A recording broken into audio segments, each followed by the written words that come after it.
অনেক হয়েছে গুস খাওয়া, এখন আর গুস খাওয়া যাবে না। আর গুস খাইতে খাইতে ভালো লাগে না। যাই হোক, আমি কিছু কমলি শাক রান্না করব। গুস খাইতে খাইতে কতই আর ভালো লাগে বলেন তো দেখি। যাই হোক, আমরা আবার আগের নিয়মে চলে যাব, যা আমাদের বাঙালিদের নিত্যদিনের খাওয়া দাওয়া, শাক, ভাত, ডাল, মাছ ইত্যাদি। আমি কমলি শাকে কোনো মরিচ ব্যবহার করি না, আমি শুকনো মরিচ দিয়ে খাবো, কারণ এই শাকটা আমার ছেলেও খাবে। সাথে আমি আরও নোনা ইলিশ ভাজি করবো, তার জন্য 2 পিস নোনা ইলিশ নিয়ে নিয়েছি। তারপর ভালো করে পরিষ্কার করে পেঁয়াজ কুচি, রসুন কুচি দিয়ে মাখিয়ে নিয়েছি। এগুলো আমি এখন ভাজি করে নিব। এই মাছগুলা ভাজি হলে আর কোনো কিছুরই দরকার হয় না। ভাজি দিয়ে আমি অনায়াসে 1 প্লেট ভাত এমনিতেই খেয়ে নিব। আর অনেক পছন্দের একটা খাবার। পিসগুলো আমি ছোট ছোট করে নিয়েছি, যা ভাজতে অনেক সুবিধা হয়।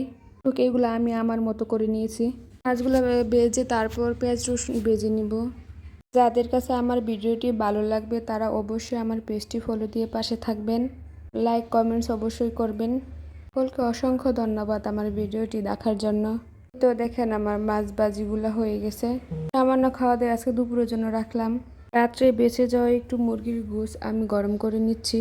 আমাকে সবাই বেশি বেশি করে সাপোর্ট করবেন, সাপোর্ট করে পাশে থাকবেন। সামনের পথগুলো আরও সহজ হয়ে যায় আমার জন্য। সবাইকে আবারও অসংখ্য অসংখ্য ধন্যবাদ জানাই। ভালো থাকবেন সবাই।